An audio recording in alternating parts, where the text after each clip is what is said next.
사업을 하다가 빚을 지게 된 고이케 히로시는 말버릇을 고치고 2억 원에 달하는 채무를 성공적으로 갚은 체험기를 책으로 냈습니다. 책 제목은 바로 2억 빚을 진 내게 우주님이 가르쳐준 운이 풀리는 말버릇입니다. 오늘은 그 시리즈 2편인 소름 돋게 긴 제목을 가진 2억 빚을 진 내가 뒤늦게 알게 된 소름 돋는 우주의 법칙을 소개합니다. 제목이 참 만화 같기도 하지만 나름 자기 개발서로서 진지한 이야기들도 담겨 있습니다. 이 책의 핵심 키워드는 행동하는 인생이라고 보시면 됩니다. 지구를 행동하는 별이라고 규정하고 우주에 주문을 하고 힌트가 오면 그것을 행동하라 라고 말합니다. 말버릇을 바꾼다는 것은 지금 할 수 있는 최초의 행동입니다. 말은 소리입니다. 그리고 진동을 만들어내는 소리는 에너지 그 자체입니다. 사람들 입에서 나오는 소리, 즉 목소리는 진동을 하면서 공기를 타고 뻗어나가 상대방에게 전달되며 우주까지 전달된다고 합니다. 우주는 이런 에너지를 받아들여 증폭시키는 방식으로 사람들의 소원을 들어준다고 합니다. 우리가 부정적인 말을 하지 말아야 할 이유는 여기에 있습니다. 부정적인 말도 우주의 주문이 되니까요. 말 중에서 가장 강력한 에너지를 가진 말은 감사합니다, 사랑합니다입니다. 사방이 꽉 막혀 있는 것 같고 고통스러운 사람에게 저자는 이렇게 말합니다. 지금부터 한 달 불평불만이나 험담을 일절하지 말고 감사합니다 라는 말에 초점을 맞추고 살아보라 라고 말합니다. 딱 한 달입니다. 단 한마디의 험담이나 불평, 부정적인 말도 안 됩니다. 만약 그런 말을 했다면 그때부터 다시 한 달입니다.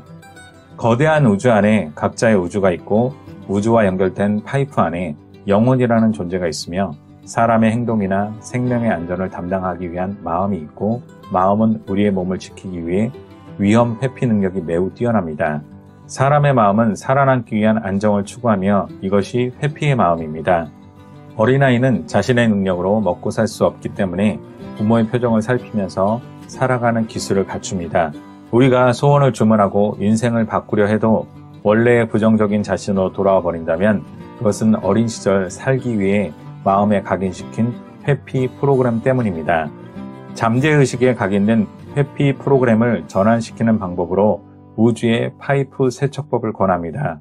우선 의자에 앉아 눈을 감습니다. 천천히 심호흡을 하면서 현재의 상황과 자신에게 의식을 집중합니다. 그리고 조금씩 어린 시절의 감각으로 돌아갑니다. 3살, 5살, 왠지 모르게 머릿속에 떠오르는 나이가 있을 것입니다. 그리고 눈을 감은 채 어린 당신의 눈앞에 부모님이 있는 이미지를 떠올리고 부모님에게 속으로 말합니다. 아버지, 어머니, 저는 두 분보다 행복해져도 되나요? 제가 두 분보다 돈을 쉽게 벌어도 되나요? 제가 두 분보다 더 쉽게 사랑을 받아도 되나요? 이미지 속의 부모님이 어떤 표정을 짓고 있는지, 당신의 마음은 어떻게 움직이는지 느껴봅니다. 어떤 표정을 짓든 어느 쪽으로 마음을 움직였든 좋고 나쁜 것은 없습니다. 그저 느끼고 받아들이면 됩니다. 저는 저의 인생을 존중합니다. 이것을 말했을 때 당신의 마음은 어떻게 움직일까요? 그것을 느껴봅시다.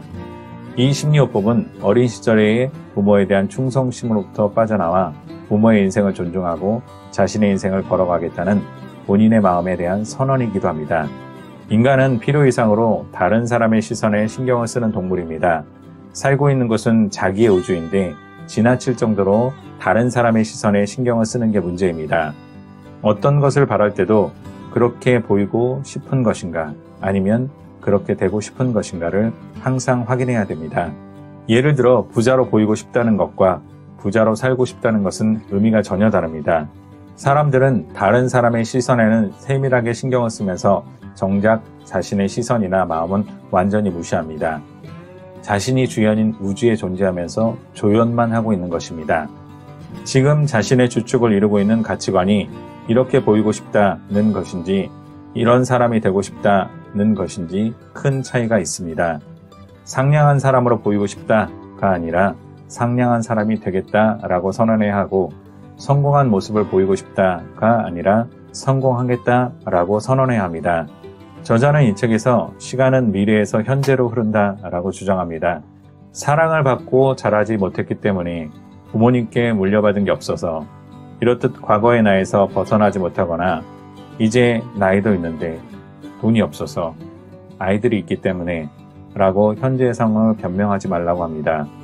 과거나 현재나 자꾸 얽매이다 보면 마음이 위축되고 우리의 행동을 제약하기 때문입니다. 우주에서 오는 힌트는 우리가 얼마나 사랑받는 존재인지, 얼마나 풍족한 에너지를 품고 있는 존재인지를 말해줍니다. 우리는 이런 류의 책을 많이 읽었을 것입니다. 시크릿, 꿈꾸는 다락방 등등. 이제는 행동하는 별에서 행동하는 일만 남았겠지요.